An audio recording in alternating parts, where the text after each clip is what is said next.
الحمد لله رب العالمين والعاقبة للمتقين والصلاة والسلام على رسوله الكريم أما بعد أعوذ بالله السميع العليم من الشيطان الرجيم بسم الله الرحمن الرحيم من عمل صالحا من ذكر أو أنثى وهو مؤمن فلنحيينه حياة طيبة قال الله تبارك وتعالى في مقام آخر ومن أعرض عن ذكري فإن له معيشة ضنكا صدق الله العظيم وصدق رسوله النبي الكريم إن الله وملائكته يصلون على النبي يا أيها الذين آمنوا صلوا عليه وسلموا تسليما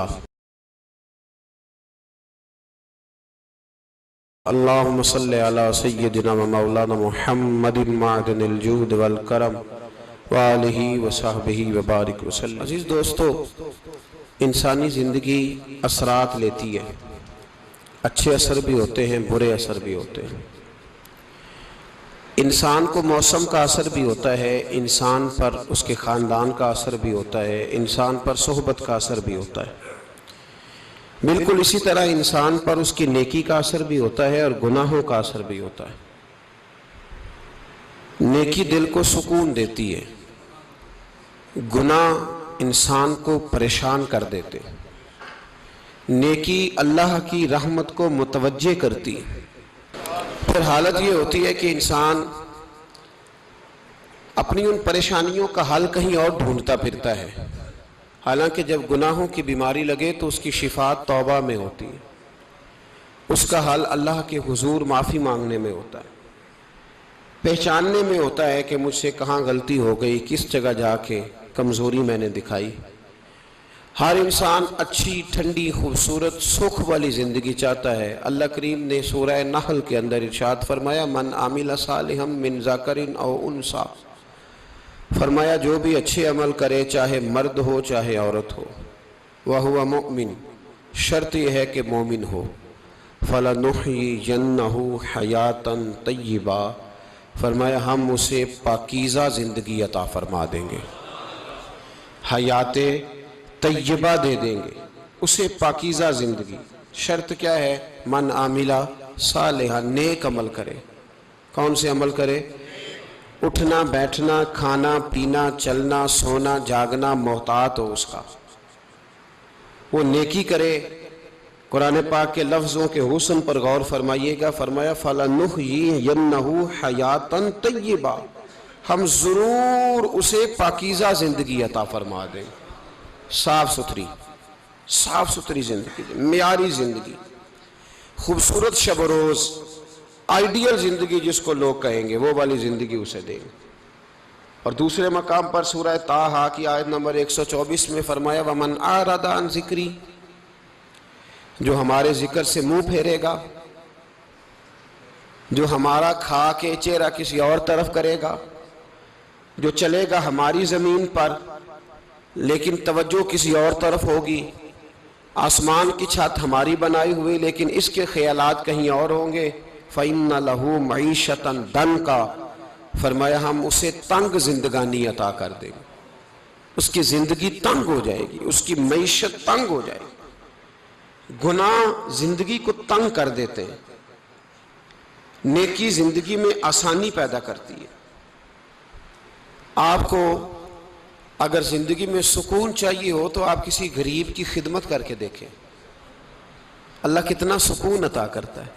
آپ بڑے پاورفل بھی ہیں، بڑے طاقتور بھی ہیں اور بڑے باوقار بھی ہیں، لیکن کسی کو گالی دے کے آپ کا دل کبھی ٹھنڈا نہیں ہوگا، تکلیف ہوگی، اس کے اندر آزمائش ہوگی۔ ڈاکٹر ریسرچ کرتے ہیں، ڈاکٹر وہ کہتے ہیں گناہ کرنے سے آدمی جسمانی طور پر کمزور ہوتا ہے، لیکن وہی عمل اگر وہ بطور نیکی کرتا ہے تو اللہ اس میں اسے قوت عطا فرماتا ہے، اسی عمل میں اللہ اسے قوت عطا کر دیتا ہے۔ میں صرف اشارہ دے رہا ہوں، اس بات کی تفصیل میں نہیں جانا چاہتا۔ میرے عزیز یہ یاد رکھیں کہ نیکی آپ کو سکون دے گی، نیکی آپ کو ٹھنڈا کرے گی۔ اللہ تبارک و تعالیٰ نے قوموں پہ عذاب نازل کیا، اور قرآن مجید فرقان حمید نے ان قوموں کے تذکرے بیان فرمائے۔ بھائی کس لیے بیان کیے؟ کہ ہم عبرت حاصل کریں، ہم یہ غور کر لیں کہ یہ کام ہم نے نہیں کرنا، اس کام سے ہم نے بچنا ہے، ہم نے غور کرنا ہے کہ یہ چیز ہمارے اندر۔ لوگ کہتے ہیں نہیں جی نہیں، ہم پہ یہ عذاب نہیں آئے گا، بالکل نہیں آئے گا، اس میں شک نہیں۔ پر اللہ نے بیان کس لیے کیا تھا؟ بیان کیا قرآن مجید معاذ اللہ کسی ایسی چیز کا بیان کرتا ہے جس کی ضرورت نہ ہو؟ قرآن پاک نے ایک ایک حرف ایسا بیان کیا جس کی مسلمان کو ضرورت تھی۔ قوم نوح کا ذکر فرمایا قرآن پاک نے۔ حضرت نوح علیہ السلام کی قوم کو حضرت نوح علیہ السلام نے 1500 سال سمجھایا ہے۔ کچھ لوگوں نے 950 سال لکھا ہے نا، اعلیٰ حضرت نے لکھا ہے 1500 سال عمر ہوئی حضرت نوح علیہ السلام کی۔ اللہ تعالیٰ بندے کو جلدی سزا نہیں دیتا، بلکہ قرآن مجید میں ایک جگہ رب کریم اس طرح بھی فرماتا ہے کہ جب بندے مجھے بھول جاتے ہیں تو میں ان کے لیے نعمتوں کے دروازے کھول دیتا ہوں۔ بندہ سمجھتا ہے کہ میں کچھ تو ہے نا کہ میرے اندر کہ میں جدھر جاتا ہوں خیر ہی خیر ہو جاتی ہے، وہ سمجھتا ہے کہ میری عقل ہے، حالانکہ اللہ اسے ڈھیل دیتا ہے۔ اللہ اسے ڈھیل دیتا ہے۔ گناہوں کی سزا کے 3 طریقے ہیں۔ ایک ہے متنبع کرنا، تنبیہ کرتا ہے اللہ، بندہ متنبع ہو جاتا ہے، یہ اللہ کا بہت بڑا احسان ہوتا ہے۔ ایک ہوتا ہے مہلت دینا، اور ایک تیسرا ہوتا ہے اللہ خفیہ تدبیر کرتا ہے۔ تھوڑا سا سمجھیے گا، انسان پر کوئی آزمائش آئی، فوراً اس کی چھٹی اس نے کہا کہ وہ فلان جگہ غلطی کی تھی تب ایسا ہوا ہے۔ ہوتا ہے نا کئی دفعہ، آواز آتی ہے نا اندر سے، چلیں بول دیں کچھ نہیں ہوتا آپ کو، اللہ جانتا ہے یہاں کوئی کچھ نہیں کہے گا آپ کو، اور ہماری تو ویڈیو بھی نہیں گھومتی، یعنی خبر بھی نہیں ہو کہ کس نے ہاں کر دی کس نے نہ کر دی۔ آپ بغیر ٹینشن کے بات چیت کریں، آج کچھ نہیں ہوتا انشاءاللہ تعالی۔ آتی ہے اندر سے آواز؟ میں آپ سے اس لیے ان چیزوں کی تصدیق کراتا ہوں کہ باقیوں کو بھی آتی ہے کہ نہیں، اس لیے تصدیق۔ کبھی کوئی کسی جگہ انسان پریشان ہوتا ہے تو محسوس کرتا ہے کہ وہاں مجھ سے ہوتا ہے نا جی، جس کو یہ نصیب ہو جائے بڑا خوش نصیب آدمی ہے۔ حضرت مولا علی فرماتے ہیں اگر تجھے دنیا میں سزا مل گئی تو بچ گیا ہے، سمجھ پھر اللہ کرم کرے گا، آخرت میں سزا نہیں دے گا۔ اور یہ یاد رکھ لے، وما اصابکم من مصیبت فبما کسبت ایدیکم ویعفو عن کثیر۔ اللہ فرماتا ہے دنیا میں تجھے جو بھی تکلیف پہنچتی ہے وہ تیرے ہاتھوں کے کرتوتوں کی وجہ سے پہنچتی، ویعفو عن کثیر، فرمایا کثیر گناہ تو میں ویسے ہی معاف کر دیتا ہوں۔ یہ جو تیری زندگی میں دکھ ہے نا، یہ بھی میری قلیل سزائیں ہیں۔ یہ کثیر پر سزا، یہ قلیل ہے، قلیل یہ جو تمہاری زندگی میں تکلیفیں۔ انسان کو سزا ملتی۔ حضرت فضیل بن عیاض رحمۃ اللہ تعالی علیہ گھوڑے پہ بیٹھے تھے، گھوڑا شرارت کرنے لگ گیا، اچھلنے لگ گیا، کودنے لگ گیا، تو حضرت فضیل بن عیاض نیچے اترے، ایک کونے میں جا کے نماز کی نیت باندھ لی، 2 رکعت نماز پڑھی، پھر دیر تک استغفار پڑھتے رہے، روتے رہے، دعا کرتے رہے، واپس آئے۔ خادم عرض کرنے لگے حضور سمجھ نہیں آئی، گھوڑے نے تھوڑی سی شرارت کی، وہ بدکا ہے، آپ نے اس کو چھوڑا ہے اور چھوڑ کر کے آپ نماز میں لگ گئے۔ تو حضرت فضیل بن عیاض فرمانے لگے جب بندہ اللہ کی نافرمانی کرتا ہے نا تو جو چیزیں اس کی فرما بردار ہوتی ہیں وہ اس کی نافرمانی کرنے لگ جاتی۔ تو مجھے محسوس ہوا تھا کہ میں نے کہیں اللہ کی نافرمانی کی ہے، اس لیے ایسا ہوا ہے کہ میرے گھوڑے نے میری، تو میں توبہ کرنے لگا ہوں، اور اب دیکھتا ہوں بیٹھ کے بھلا کیا ہوتا ہے۔ میں نے سچی توبہ، حالانکہ مجھے یاد نہیں کہ میں کہاں بولا، پر کھری اور سچی توبہ کی۔ دوبارہ گھوڑے پہ بیٹھے تو گھوڑا بالکل صحیح ہو کے ساتھ چلنے لگ گیا۔ میرے بھائی جب یہ تنبیہ ہے اللہ کی طرف سے، یہ متنبع کیا جاتا ہے کہ تو بعد آ جا۔ بہت ساری جگہوں پہ انسان کو وقتی طور پر اگر سزا مل جائے، نبی پاک علیہ السلام کی خدمت میں ایک صحابی آئے، بات مضبوط کر دوں، واقعہ سنایا ہے نا تو کچھ لوگ سمجھتے ہیں کہ یہ واقعہ ہے، تو میں ایک حدیث پاک امام بہقی کی لکھی ہوئی عرض کرتا ہوں۔ نبی پاک علیہ السلام کے ایک صحابی آئے اور ان کا سر پھٹا ہوا تھا، خون بہ رہا تھا۔ سرکار نے فرمایا کیا ہوا؟ عرض کی حضور ایک عورت جا رہی تھی، میری نظر پڑی، ابھی نظر پڑی ہے کہ میرے آگے ستون آ گیا تو میرے سر پہ لگ گیا۔ نبی پاک صلی اللہ علیہ وسلم نے فرمایا تیرے لیے خوشخبری ہے، اگر دنیا میں تیری غلطی کی تجھے سزا ملی ہے تو پھر رب تجھے قیامت میں سزا نہیں دے گا. پھر اللہ قیامت میں سزا، بعض گناہ ایسے ہیں جن کی یہاں بھی سزا ملے گی اور وہاں بھی ملے، لیکن میرے بھائی پہلی بات یہ ہے کہ اللہ تعالیٰ اس غلطی کی یہی سزا دے لے اور دعا فرمائے اللہ تبارک و تعالیٰ یہاں بھی معافی عطا فرمائے وہاں بھی معافی عطا فرمائے، اللہ درگزر ہی فرمائے. لیکن میرے بھائی ایک تو یہ سزا، ایک سزا یہ ہوتی ہے کہ انسان جب گناہ کرنے لگتا ہے تو اللہ نعمتوں کے دروازے کھولتا ہے، مہلت دیتا ہے. 500 سال تک فرعون کو مہلت دی. کتنے؟ یہاں جو 5 سال حکومت کر لیتا ہے وہ کہتا ہے سب سے قابل میں ہی ہوں، مجھے مہلت جو ملی ہوئی ہے. 500 سال مہلت دی اللہ تعالیٰ نے. اور فرعون کی قوم پر پتہ عذاب کس طرح کے آئے تھے؟ ٹڈیاں مسلط کر دی اللہ نے. یہ گھومتی نہیں چھوٹی سی، ہم اپنی زبان میں اس کو کچھ لوگ مختلف ناموں سے یاد کرتے ہیں، کوئی مکڑی کہتا ہے، کوئی کچھ کہتا ہے. مسلط کر دی، جاتی نہیں. ان پر بنی اسرائیل کے ان مقابل جو فرعون کی قوم تھی ان پر الزام اس طرح کا عذاب آیا کہ مینڈک مسلط کر دی اللہ تعالیٰ. برتن کھولتے تھے اندر مینڈک نکلتا تھا. دنیا کی ہر دوائی استعمال کرتے تھے لیکن مینڈک نکل آتا تھا. تھوڑا سا سمجھا کریں چیزوں کو. ہمارے رنگ نہیں زیادہ گورے کہ ہم پر عذاب نہیں آتا. کوئی بہت زیادہ اللہ تعالیٰ معاف فرمائے دولت نہیں جمع کرا بیٹھے شاہی خزانے میں کہ ہم سے پوچھا نہیں جائے گا. یہ مہلت ہے، مہلت کو مہلت سمجھو. پھر جب پکڑ آتی ہے نا اللہ کریم کی، میں نے دیکھا ہے کروڑوں روپیہ، 6 اولادیں. ایک شخص کے بچے باہر سے آ رہے تھے، وہ بندہ بیمار تھا. مجھے کہنے لگا حضرت جی دعا کریں میں ان کے آنے سے پہلے مر جاؤں ورنہ آ کے مجھے مار دیں گے. دعا کریں. اتنی بے سکونی، کروڑوں روپیہ پڑا ہے تو یہ عذاب نہیں؟ کوئی ضروری ہے کہ پتھر ہی برسیں گے تو سمجھ آئے گی؟ یہ جو سگا بیٹا بوڑھے باپ کے قریب سے گزر جاتا ہے سلام نہیں لیتا تو اس کو عذاب نہیں سمجھتے؟ یہ جو امت کی بیٹیاں، امت کی بچیاں، ہماری بچیاں ایک سال کے اندر 75,000 ہزار بچی ایک ڈویژن سے بھاگ کے شادی کر رہی ہے اور ایک صوبے سے. تو اس کو آپ اللہ کا عذاب نہیں سمجھتے؟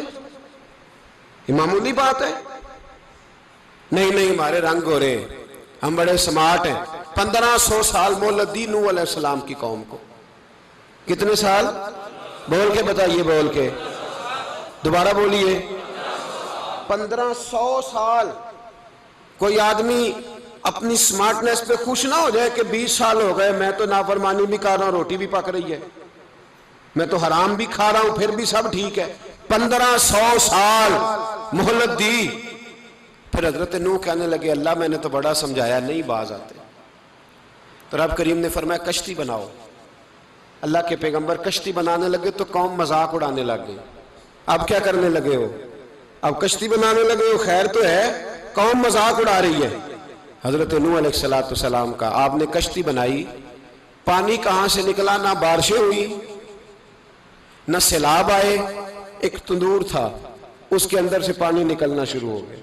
کبھی تندور سے بھی پانی نکلا ہے پر جب نکالنے والا چاہتا ہے تو وہاں سے بھی ایک تندور سے پانی نکلا. اتنا نکلا اتنا نکلا اتنا نکلا کہ قوم ساری ڈوب گئی. قرآن مجید کے صفحات شہادت دیں گے کہ حضرت نوح کی قوم کا بچہ بہ گیا. بچے صرف وہ تھے جو حضرت نوح کے ساتھ ہو گئے، تباہ ہو گئی. اللہ بے نیاز ہے، بے نیاز. 1500 سال مہلت ملے اور تو پھر بھی کہے رب بڑا کریم ہے معاف کر دے گا. 1500 سال تجھے گنجائش دے اور تو کہے کوئی نہیں بات معافی ملنی چاہیے ابھی بھی. میرے بھائی حضرت صالح علیہ السلام کی قوم، حضرت صالح نے تبلیغ شروع کی تو کہنے لگے پہلے معجزہ دکھاؤ. جی آج تو نہیں نا لوگ معجزے مانگتے ہیں. آج بھی لوگ کرامتے اور معجزے، اللہ معاف کرے جو چیزیں معجزہ تو ہو نہیں نہ سکتا لیکن آج بھی لوگ، آپ یقین کریں، کہتے ہیں یہ بڑی نمازیں پڑھتا ہے تو پھر بخشا کیوں نہیں گیا، پھر کیوں نہیں منو سلوا کیوں نہیں اترا اس پر، پھر میں بھی اسی طرح ہی ہوں، کیا اس کے اندر خوبی آ گئی. مولوی بھی ویسے ہی ہے، صوفی بھی ویسے ہی ہے. لوگ مانگ نہیں رہے، لوگ دلیلیں مانگ نہیں رہے. ابھی بھی لوگ بحث نہیں کرتے، کیا فرق آ گیا جی، ویسے ہی ہیں سارے۔ اللہ تعالیٰ سے ڈرنا چاہیے۔ ہمیں سامنے والے کی طرف دیکھ کر صحیح ہونے کا حکم نہیں ہے، ہمیں اپنی اصلاح کا حکم ہے، اپنی طرف دیکھ کے اپنے آپ کو ٹھیک کرنے کا۔ الزام لگا کے گزر جانا، اس کا کوئی مطلب، سنو اور یاد رکھو۔ حضرت صالح علیہ السلام سے کہنے لگے پہلے معجزہ دکھائیں، تو حضرت صالح علیہ السلام نے فرمایا اونٹ کہاں سے پیدا ہوتے ہیں؟ کہا اونٹنی کے بطن سے۔ فرمایا آؤ میں تمہیں پہاڑ کے اندر سے اونٹنی پیدا کر کے دکھاتا ہوں۔ کہاں سے؟ پہاڑ کے اندر سے۔ حضرت نوح ساتھ لے کے گئے تو پہاڑ کے اندر سے اونٹنی نکلی، اور اونٹنی بھی گابن تھی، اس کے پیٹ میں بچہ، اور اونٹنی اتنا دودھ دیتی تھی کہ ساری بستی دودھ پی جاتی تھی، پھر بھی دودھ بچ جایا کرتا تھا۔ لیکن حضرت نوح علیہ السلام نے فرمایا اب تم نے دیکھ تو لیا یہ اسے، یہ جتنا دودھ دے گی روٹی بھی اتنی کھائے گی، ایک دن تم سارے پانی پیو گے، ایک دن یہ سارا پانی پیا کرے گی، ایک دن تم سارے باقی جانوروں کو گھاس کھلاؤ گے، ایک دن یہ اونٹنی، اور اونٹنی کا نام کیا؟ ناقۃ اللہ، اللہ کی اونٹنی۔ کس کی اونٹنی؟ نام کیا ہے؟ اللہ کی، یہ اللہ کی اونٹنی ہے۔ تو حضرت نوح علیہ السلام کی اونٹنی، فرمایا اس کی بے ادبی نہ کرنا۔ باز نہیں آئے لوگ، باز نہیں آئے، کہنے لگا جی دودھ دینا تو ٹھیک ہے، پر یہ جو سارا پانی پی جاتی ہے نا یہ صحیح نہیں، یہ جو ساری گھاس کھا جاتی ہے یہ نہیں ٹھیک، دودھ دینا تو ٹھیک ہے پر یہ نہیں صحیح۔ آپ نے فرمایا اسے کچھ نہ کہنا، اللہ کی اونٹنی ہے۔ میں کہا کرتا ہوں ان لوگوں نے ناقۃ اللہ کی بے ادبی کی، حضرت نوح علیہ السلام کی اونٹنی کی ٹانگیں کاٹ دی، صالح علیہ السلام کی۔ اور دیکھو اللہ بڑا بے نیاز ہے، اگر پیدا کرنا جانتا ہے تو حفاظت کرنی نہیں جانتا، لیکن رب کریم نے فرمایا نہ کرنا۔ انہوں نے ان کے پیر کاٹ دیے، کانوں پہ چھریاں لگائیں۔ اونٹنی جب مر گئی، اونٹنی اللہ تبارک و تعالیٰ کی وہ اونٹنی جب مر گئی تو حضرت صالح علیہ السلام کی قوم پر رب کریم نے زلزلہ بھیجا۔ اذا زلزلت الارض زلزالہا، جب زلزلے آئیں گے اور جب ان کا زلزلہ آنا زلزلہ آتا ہے نا، کیا کرتی ہے قوم؟ لا الہ الا اللہ، لا الہ الا اللہ، کلمے جاری ہو جاتے۔ بلکہ ایک دفعہ ایسا بھی ہوا کہ مسجدوں میں اعلان ہونے لگے زلزلہ آ رہا ہے، جو فجر کے لیے نہیں اٹھے زلزلے کے لیے وہ بھی اٹھ گئے، جن کا دعویٰ ہے نا میری سویرے آنکھ نہیں کھلتی، ان کی لگی نہیں کتنے گھنٹے، بعد میں بھی نہیں لگی، ٹی وی پہ اعلان ہوتے رہے کوئی نہیں آ رہا سو جاؤ چپ کر کے، لیکن آنکھ لگی۔ موت سے تو ڈرتا ہے، اللہ سے ڈرتا ہی نہیں، موت کا خوف ہے رب کا نہیں۔ زلزلہ آیا، ساری قوم تباہ ہو گئی۔ بتاؤ اگر ناقۃ اللہ کی گستاخی ہو تو اللہ ناراض ہو جاتا ہے، اور اگر اولیاء اللہ کی ہو، اگر اولیاء اللہ کی ہو تو رب ناراض نہیں ہوتا؟ شرم نہیں آتی لوگوں کو داتا صاحب کی بے ادبی کرتے، شرم نہیں آتی لوگوں کو غوث اعظم کی گستاخی کرتے، حیا نہیں آتی جنہوں نے دین پھیلایا ان کی بے ادبی؟ میں درد سے کہتا ہوں، رو کے کہتا ہوں، اور اگر کلیجہ پھٹ سکے تو میں دکھاؤں زخم کتنے۔ ایک حج کے موقع پر ایک بابا جی، اس سال 4,80,000 روپے کا پرائیویٹ حج تھا، اور بابا جی کی کیفیت کمزور تھی، بیچارے بیمار تھے، اس کے باوجود وہ گئے۔ بوڑھے آدمی، جا کے بیٹھیے، بزرگ، اور کتنی مشکل ہے وہاں منا، مزدلفہ، عرفات، طواف زیارت، کتنا مشکل کام ہے طواف زیارت کرنا، طواف وداع کرنا۔ کس کٹھن سے حج کیا، بڑھاپے میں پیسے بھی لگائے، اور جب وہ روضہ رسول پہ گئے صلی اللہ، اور انہوں نے جا کے نبی پاک صلی اللہ علیہ وسلم کے روضے کی طرف منہ کر کے درود شریف پڑھا تو ایک ملا نے اٹھ کے کہہ دیا تو تو مشرک ہے۔ تو میری روح کانپی، میں نے کہا تجھے شرم نہیں آئی، حیا نہیں آئی؟ اس کی عمر دیکھ، کس بڑھاپے میں کہاں سے چلا، کہاں آیا۔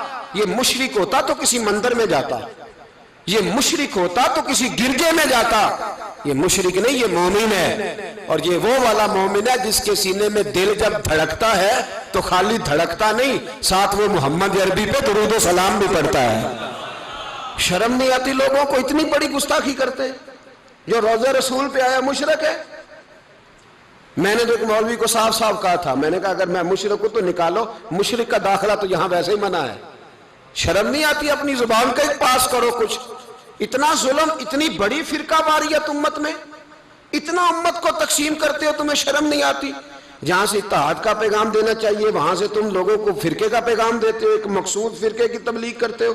خدا رہا تو میں کہہ رہا ہوں ناقت اللہ کی بے ادبی پہ عذاب آتا ہے تو اولیاء اللہ کی بے ادبی پہ نہیں آتا۔ داتا صاحب ساری زندگی تبلیغ کرتے رہے، ایک آدمی نے اٹھ کے کہہ دیا جناب وہ تو شرک کا اڈا ہے، تو رب کریم ناراض نہیں ہوتا ان باتوں سے؟ ہمیں خیال کرنا چاہیے، اللہ سے ڈرنا چاہیے، ان چیزوں سے عذاب آتا ہے اور آ رہا ہے، اللہ تعالی ہمیں محفوظ فرمائے۔ اللہ ہمیں اس سے، قوم لوط پہ بھی عذاب آیا، ہم جنس پرستی، مرد مردوں سے بدکاری کرتے، حضرت نوح نے سمجھایا کہ یہ کام درست فطرت کے خلاف ہے، یہ کام درست نہیں۔ جب انسان یہ کام کرتا ہے تو زمین اور آسمان کانپتے ہیں۔ اب میں کیسے کھول کے بتاؤں، میرے پاس اعداد و شمار ہیں کہ پاکستان کے اندر اس کام کی کیفیت کیا ہے اور کس طرح کر کے لوگ، میں تو رونا روتا رہتا ہوں داڑھی کا۔ لوگ کئی دفعہ کہتے ہیں حضرت صاحب پہلے بھی آئے تھے تو داڑھی کی بات، پھر بھی آئے تو داڑھی کی بات، تو میں رونا روتا ہوں۔ اس لیے روتا ہوں کہ جو کلین شیو نوجوان ہوتا ہے وہ امرد کے حکم میں ہے، اس پر وہی حکم لگتا ہے جو عورت پہ لگتا ہے، اس کے ساتھ مرد کا اٹھنا بیٹھنا اسی طرح ناجائز ہے جس طرح عورت کے ساتھ۔ حضرت جنید بغدادی رحمت اللہ تعالیٰ علیہ کے سامنے ایک شخص نے کہا وہ کتنا خوبصورت نوجوان جا رہا ہے، تو آپ فرمانے لگے تو حافظ قرآن نہیں؟ کہا ہاں۔ فرمانے لگے جا اپنے حفظ کی خیر بنا۔ وہ شخص کہتا ہے میں نے اس بغیر داڑھی والے کلین شیو نوجوان کو بری نظر سے دیکھا، مجھے قرآن پاک ہی بھول گیا، سارا قرآن پاک بھول۔ اور کتنے سال میں دعائیں کرتا رہا، بیت اللہ کے طواف کرتا رہا، میں یاد بھی کرتا تو نہیں ہوتا۔ کیسے اب تو ہمارا نعت کہاں بیوٹی پارلر سے ہو کے آتا ہے، ہم کسی اور کو کیا پیغام دیں؟ وہ پیغام، وہ نظام، وہ طریقہ کار جس کا حکم تھا شریعت میں، قوم لوط پر عذاب آیا۔ صحیح بیٹھتے ہوں گے بچے جو موٹر سائیکلوں پہ بیٹھتے ہیں، میں نے گجرانوالہ کی سڑکوں پہ بچوں کو، نوجوانوں کو جو تماشے کرتے سرے عام دیکھا ہے تو مجھے ڈر لگتا ہے، اور کوئی روکنے والا نہیں، شغل ہو رہا ہے، ہنس رہے ہیں، اور سامنے عورتیں بھی ہیں، سب ہو رہا ہے۔ کتنی تکلیف کی بات۔ حضرت نوح کی قوم یہ کام کرتی تھی، قرآن پاک نے بیان کیا ہے۔ حضرت نوح نے سمجھایا، فرمایا رب کریم نے تمہیں اپنی خواہش پوری کرنے کے لیے جائز طریقہ عطا فرمایا، عورتوں سے نکاح کرو، اور اس نکاح کی برکت سے جو اللہ تمہیں اولاد دے گا اس کو اللہ تبارک و تعالیٰ تمہارے لیے باعث بخشش بھی فرمائے گا۔ لیکن جب قوم نہ مانی تو جو قوم لوط کا عمل کرے اس کا علاج قرآن نے بیان فرمایا کہ آسمان سے پتھر برسیں گے، پھر پتھر برسے، اور جن کے بڑے بڑے اچھے دماغ تھے ان کے دماغ چکنا چور کر دیے گئے، تباہ کر دیے گئے، ان کے دماغ زمین پر بچھاڑ دیا گیا۔ اللہ مہلت دیتا ہے، لیکن اس کا مطلب یہ نہیں کہ انسان توبہ ہی نہ کرے۔ حضرت شعیب علیہ السلام کی قوم پر بھی عذاب آیا، اس لیے کہ بددیانتی کرتی تھی، ناپ تول میں کمی کرتی تھی۔ میں نے کہا تھا شب قدر کی رات کہ یہ کوئی تماشا ہے کہ شب رات آئی تو ساری رات روتے رہے، یا اللہ معاف کر دے، یا اللہ معاف کر دے، رو رو کے چیخے مار مار روئے۔ شب قدر آئی تو پھر چیخے ماری، ساری رات روئے۔ تو جس بندے کا پروگرام ہی نہیں سویرے بدلنے کا، دکان پہ بیٹھ کے پھر وہی ناپ تول میں کمی، پھر وہ اللہ تعالیٰ معاف کرے۔ میں ایک مضمون پڑھ رہا تھا تو وہ فوڈ کے اسپیشل لوگ تمہیں لکھا تھا مہربانی کرو ملاوٹ ہی اچھی چیز کی کر لو، مرچ میں کیری تو نہ ملاؤ اینٹوں کی، وہ تو بیمار کرتی ہے، وہ تو خون کی آنتوں کو روک دیتی ہے۔ وہ کہنے لگا، اور وہ کہتا ہے میں تمہیں بتاتا ہوں کون کون سی چیز ملائی جا سکتی ہے، وہ ملا لو۔ خدا را اس قوم پہ رحم کرو، مہربانی۔ ایک دوست ہے ہمارے، میں وزیر آباد میں ان کے گھر بیٹھا تھا تو ایک میڈیکل، میرا کسی شخص پہ اعتراض کرنے کا میں مجموعی بات کرتا ہوں۔ میں ایسے ڈاکٹروں کو جانتا ہوں جو اللہ تعالیٰ فضل کرے سچ مچ کے نیک ہیں، اچھے لوگ۔ تو بچے کا میڈیکل سٹور ہے، تو والد بیمار ہو گیا، تو کہتا ہے ابا جی ڈاکٹر صاحب نے کہا آپ کو ڈرپ لگنی ہے، تو سگے باپ کو ڈرپ لگانے لگا، تو باپ کیا کہتا ہے پتر تیری مہربانی مینوں کوئی اصلی لائی، اور نہ لائیں جڑی لوکاں نوں لانا ہے۔ اب وہ پیار سے سنا رہا ہے بات۔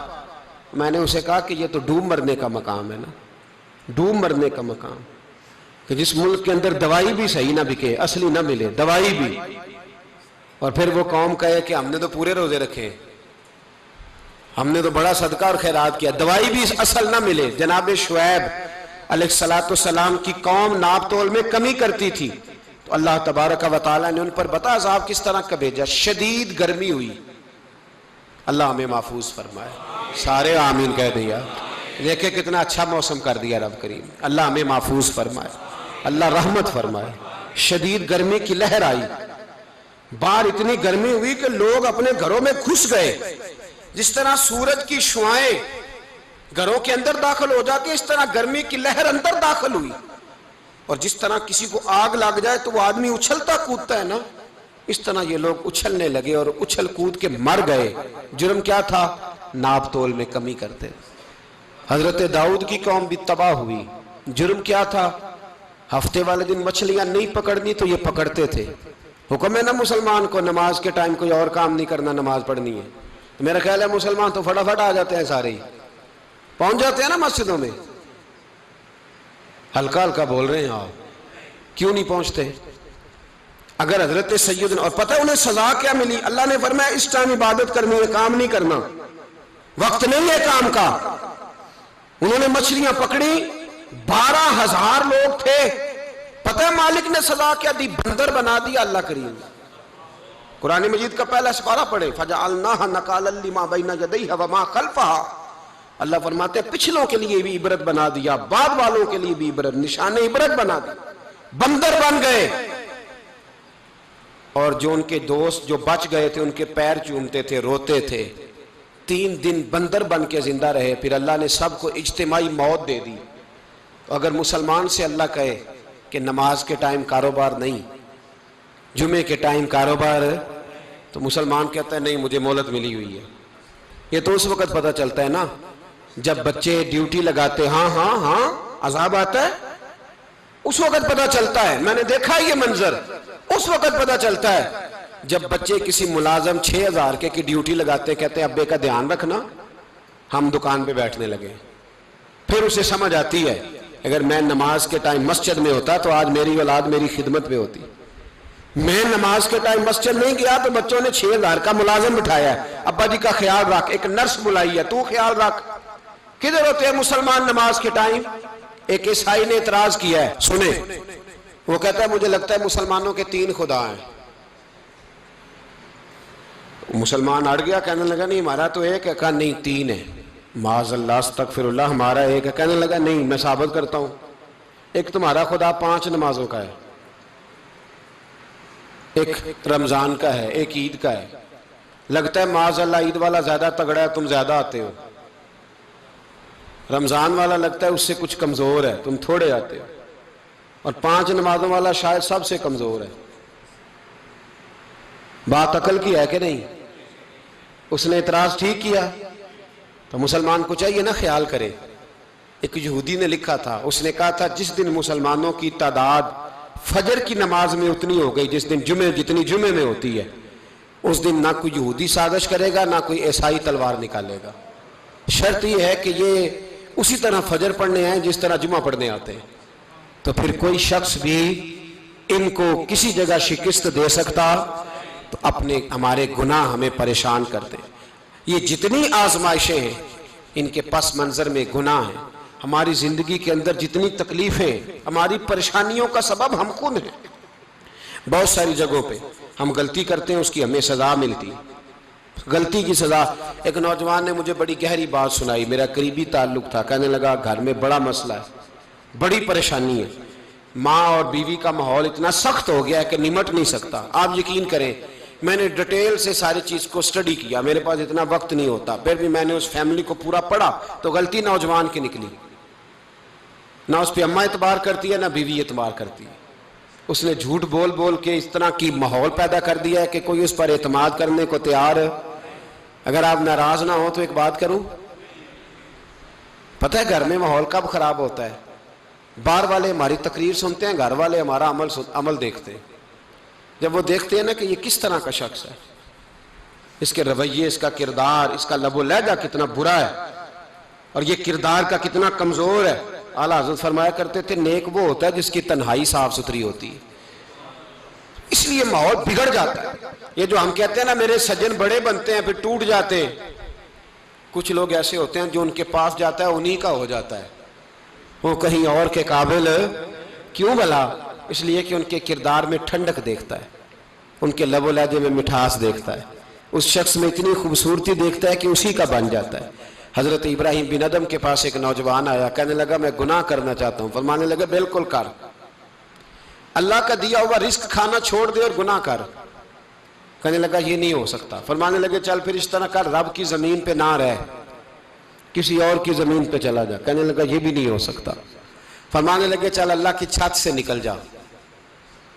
کہنے لگا یہ بھی نہیں ہو سکتا، تو آپ رو پڑے۔ فرمانے لگے پھر جناب اسرائیل جب آئیں تو ان سے کہنا مجھے 2-3 سال کی مہلت دے دے، پچھلی میری گناہوں میں گزر گئی، میں ذرا 3 سال عبادت کر لوں۔ تو وہ شخص بھی رونے لگا، کہنے لگا حضور وہ مہلت نہیں دیتے، وہ جب لینے آتے ہیں تو پھر لے کے اللہ تعالیٰ نے جب انسان بنانا چاہا نا تو جناب جبریل کو کہا مٹی لے کے آ زمین سے۔ حضرت جبریل نے مٹی پہ ہاتھ ڈالا تو باقی کی مٹی رونے لگ گئی، اسے جدا نہ کر۔ تو جناب جبریل چھوڑ کے چلے گئے۔ حضرت میکائیل کو بھیجا مٹی لا، مٹی پہ ہاتھ ڈالا تو باقی کی مٹی رونے لگ گئی، چھوڑ کے چلے گئے۔ جناب اسرائیل کو بھیجا، مٹی پہ ہاتھ ڈالا تو باقی کی رونے لگ گئی، چھوڑ کے نہ جاؤ۔ تو حضرت اسرائیل فرمانے لگے تیرا رونا دیکھو کہ رب کا حکم دیکھو۔ وہ لے گئے، جب پیش کی تو رب کریم نے فرمایا اسرائیل جان نکالنے کی ڈیوٹی بھی تیری، تو مٹی کو لے آنا، باقی مٹی روتی بھی رہے تو روتی رہے، جب میرا فیصلہ آ جائے تو پھر اس میں کوئی گنجائش، ہم کھاتے بھی اللہ کا ہیں، نافرمانی بھی اس کی کرتے، زمین پہ بھی اس کی چلتے ہیں، نافرمانی بھی اس کی کرتے، حکم کسی اور کا مانتے، چھت پہ رب کریم کی رہتے۔ اس طرح نظام نہیں چلتا۔ میرے بھائی یاد رکھ لو، گناہوں کی سزا ملے گی، زندگی تنگ ہو جائے، یہاں بھی آزمائش ہوگی اور وہاں بھی۔ میں نے درس پہ کہا تھا، پھر بات کہتا ہوں، یہ میں اپنے لیے کہہ رہا ہوں، توجہ ہے میری بات پر۔ دعا فرمایا کرے کہ جو کچھ ہم نظر آتے ہیں اللہ ہمیں ویسا بننے کی توفیق بھی عطا فرمائے۔ اللہ ویسا بننے کی، یہ مشکل معاملہ ہے، مشکل۔ دیکھیں نا ایک آدمی سیاستدان ہے، اس نے بڑے اچھے نعرے لگائے، انقلاب آ جائے گا، میں غریب کا بھلا کر دوں گا، میں یتیموں کے سر پہ ہاتھ رکھوں گا، میں مجبوروں کی مدد کروں گا، میں دکھیوں کی مدد کروں گا، مزدوروں کو۔ اس نے اچھے اچھے نعرے سکھائے، اچھا اس نے پیغام دیا، اندر اس کے یہ تھا کہ اقتدار ملے گا تو مرضی کروں گا۔ لوگ اس کے گرد بھی گئے، اس کی گاڑی کے پیچھے بھی بھاگے، لوگوں نے اس کے نعرے بھی لگوائے، جیب سے پیسے لگا کے اس کے پوسٹر بھی شائع کیے، لوگ اس کے گرویدہ ہو گئے، لوگوں نے پوری، اور میری قوم نے تو بیچاری نے کئی دفعہ دھوکے کھائے، جس نے نعرہ لگایا غریب اسی کے پیچھے مسیحا بن کے چل پڑا۔ آج دھوکہ دے لیا، لوگوں کو پیچھے لگا لیا۔ یہ بتاؤ اگر راز کھل جائے، اگر راز کھل جائے کہ یہ دھوکہ دے رہا ہے، یہ فریب کر رہا ہے، تو لوگ اس کا کیا حال کریں گے؟ یہ راز قیامت میں کھل جائے گا، قیامت میں یہ راز یہ کھل جائے گا، یہ دھوکے باز تھا۔ اذا زلزلت الارض زلزالہا، جب زلزلہ آئے گا جیسے اس کا آنا ٹھہرا، واخرجت الارض اثقالہا، زمین اپنے بوجھ باہر نکال دے گی۔ اس سے مراد کیا ہے کہ زمین پہ جو جرم ہوئے زمین بتا دے گی، باہر نکل آئے۔ وقال الانسان ما لہا، انسان کہے گا اسے کیا ہوا، یہ تو سب کچھ بتا رہی، بوجھ باہر نکال دے گی۔ ایک آدمی پیر طریقت بن کے بیٹھ گیا، جبہ کبہ پہن کے، بڑی پگڑی باندھ کے بیٹھ گیا، اچھی اچھی نیک باتیں بتانے لگا، لوگ اس کی دست بوسی کرنے لگے، ہاتھ چومنے لگے، پیچھے لگ گئے، خدمت کرنے لگے، جیب سے نذرانہ دینے لگے، اس کے نام پر لوگ اپنی جیب سے لنگر پکانے لگے، خانقاہ کی خدمت ہونے لگی، مہمان اس کے آتے، نوکری کوئی اور کرتا۔ میں نے کہا تھا شاید اپنے لیے کہہ رہا ہوں، ڈیوٹیاں لوگ کرنے لگے، حالات بدلنے لگے، لیکن اس کے اندر تو چور تھا، وہ تو دکاندار تھا، تو یہاں جو اس کے پیچھے لگے تھے وہ تو سچے تھے، انہیں تو اجر ملے گا، لیکن اس کا جب راز کھلے گا تو بڑی رسوائی ہوگی، اس کا جب راز کھلے گا تو بڑی۔ ایک میری طرح کا دیندار تھا، جو چہرے کا تو نیک تھا، اندر پتہ نہیں کیا کچھ تھا۔ ایک طوائف گزر رہی تھی، اس نے اس کو تبلیغ کر دی، کہنے لگا بس کر دے، سیانی بن جا۔ تو کسی دانشور میں لکھا ہے اس نے بڑا سخت جواب دیا، اس عورت نے کہنے لگی بابا میں تو جو ہوں وہ نظر بھی آ رہی ہوں، تو بتا جو تو نظر آتا ہے وہ تو ہے کہ نہیں؟ اس بندے نے چیخ ماری اور بے ہوش ہو کے گر پڑا۔ تو لوگوں نے کہا بابا آج کسی صوفی کا کلام سنا ہے جو بے ہوش ہو گیا؟ تو اس نے کہا نہیں، آج طوائف کی بات سنی ہے، طوائف کی۔ اور وہ عجیب بات کر گئی ہے، وہ کہہ گئی ہے میں تو جو ہوں میں نظر آ رہی ہوں، تو بھی تو بتانا، تو بتانا کہ تو دستار امامت پہنتا ہے۔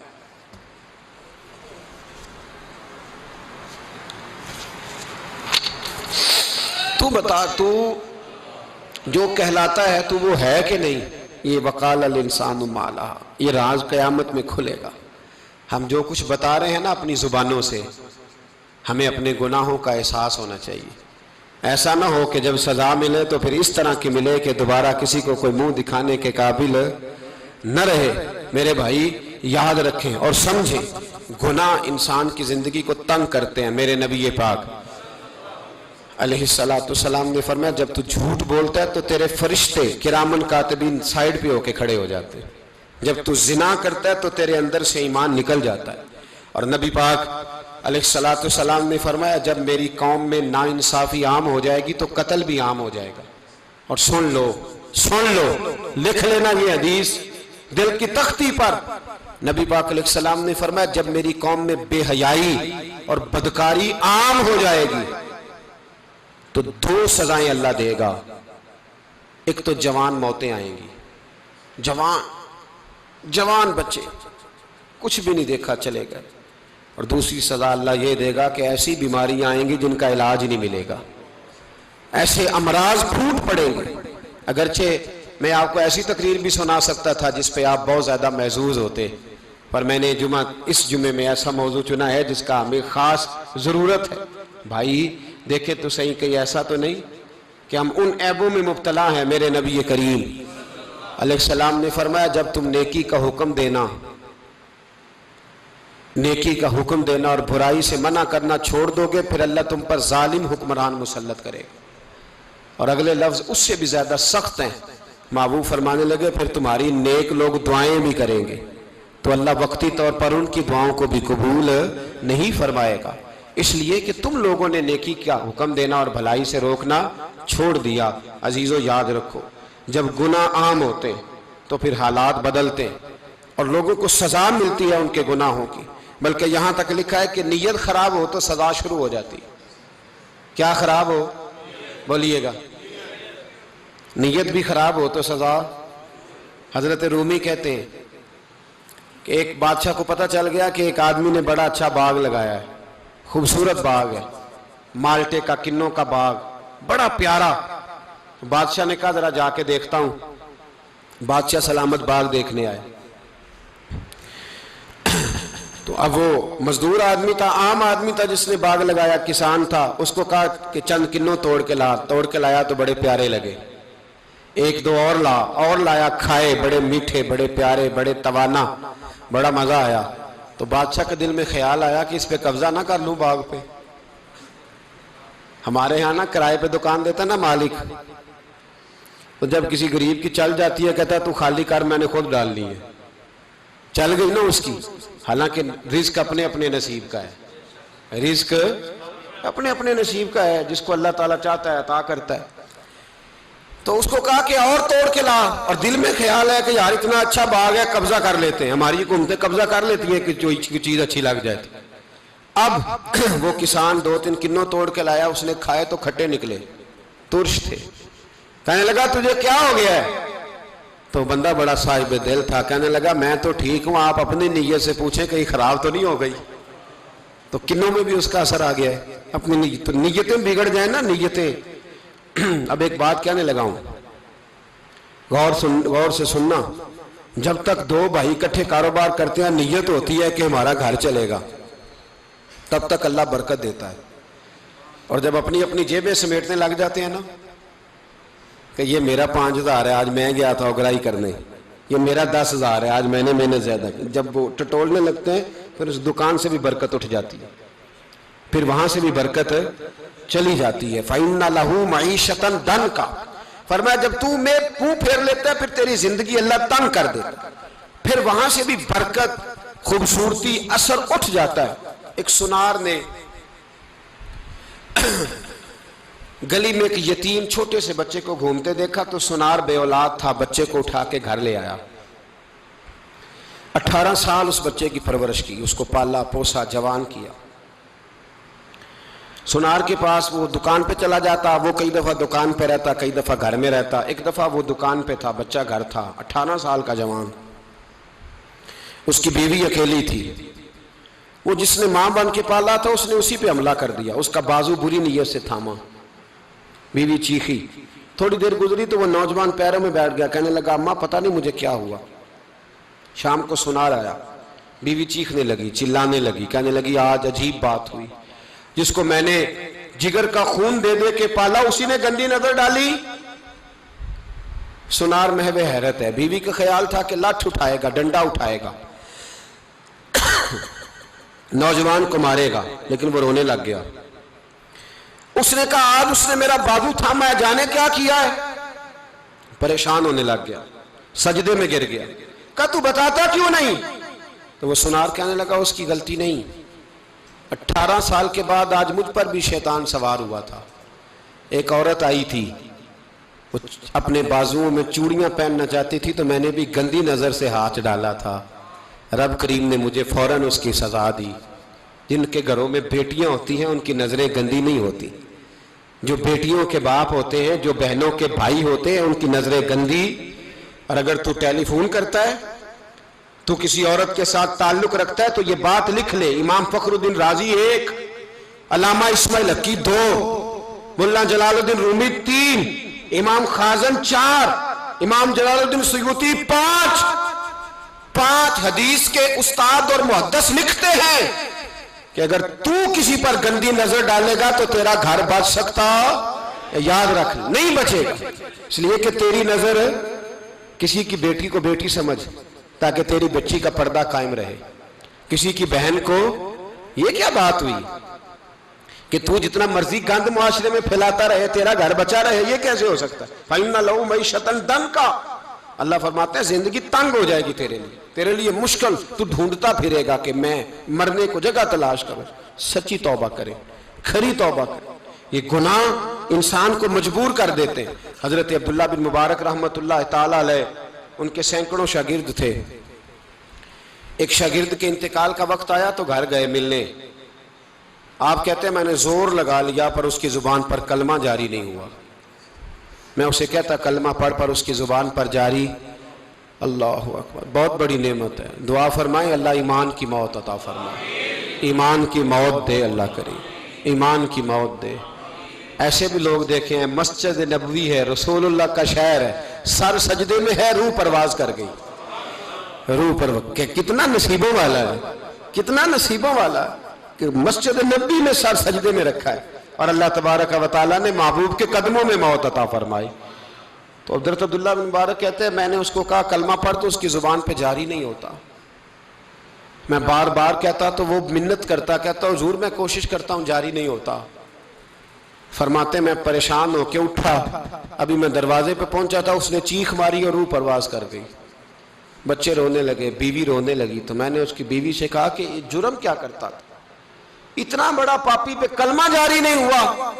اس کی زوجہ کہنے لگی حضرت جی 2 گناہ تھے اس کے، ایک تو یہ شراب کا عادی تھا، روکتی تھی باز نہیں آتا تھا، اور دوسری بات یہ کہ یہ اپنی اماں کا نافرمان تھا، وہ 2 گلیاں چھوڑ کے رہتی ہے، یہ کبھی ملنے نہیں گیا تھا، اس بوڑھی کا کلیجہ اس کی طرف سے بڑی تکلیف میں تھا۔ تو حضرت عبداللہ بن مبارک کہنے لگے جا تو بھی دعا کر اور اس کی ماں کو بھی کہہ دعا کرے کہ یہاں تو یہ کلمہ نہیں اسے نصیب ہوا، اللہ کرے اللہ آخرت کی منزلیں اس کی بہتر فرما دے۔ میرے بھائی ایسے گناہ، حضرت مالک بن دینار نے توبہ کی انہوں نے، کس طرح؟ فرماتے میں نشے کا عادی تھا، کسی نے مجھے کہا کہ بطور دوائی شراب پی لو تو میں نے پی لی، نشے کا عادی تھا، شراب پیتا تھا۔ اللہ تعالیٰ نے بڑی منتوں اور کوششوں کے بعد، منتوں کے بعد ایک بیٹی عطا فرمائی، وہ بھی 2.5-3 سال کی ہوئی تو پردہ کر گئی۔ کہتے میں اس کی قبر پہ بیٹھ کے گھنٹوں روتا شراب کا عادی تھا. ایک دن سویا تو خواب دیکھتا ہوں کہ میرے پیچھے ایک بڑا سانپ لگ گیا ہے، اور سانپ جب منہ کھولتا ہے تو انگارہ نکلتا ہے. میں پھر دعا کرتا ہوں اللہ ہمیں معاف فرمائے، اللہ ہم سے درگزر. میں کچھ قبرستانوں میں جاتا ہوں تو میں سانپ بچھو پھرتے ہوئے دیکھتا ہوں تو ڈر آتا ہے کہ ہم یہاں آنے والے ہیں. یہ لوگ کہہ رہے ہیں کہ تمہاری تیاری ہے، کسی وقت بھی اعلان ہو جائے گا کہ چلو بھائی چلو فلاں صاحب کا جنازہ ہے، اٹھو.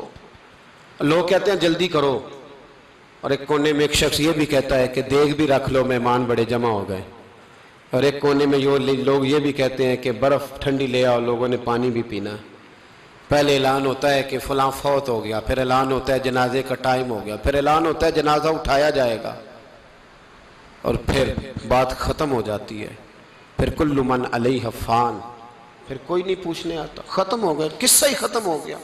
ان لوگوں کی کہانی مٹ گئی، ختم ہو گئے. بڑے بڑے کج کلا، کوئی پوچھنے والا نہیں. موت کا راج ہے، راج ہے موت کا راج. موت راج کرتی ہے بس، اور کسی کا راج نہیں. وہ راج کرتی ہے، جدھر جاتی ہے اسی کا راج ہے، راج کر رہی ہے. تو حضرت مالک بن دینار کہتے ہیں قبرستان میں نے دیکھا، میں خواب دیکھتا ہوں بڑا اژدہا، اس کے منہ کے اندر آگ میرا پیچھا کر رہا ہے. کہتے ہیں میں خواب دیکھ رہا ہوں.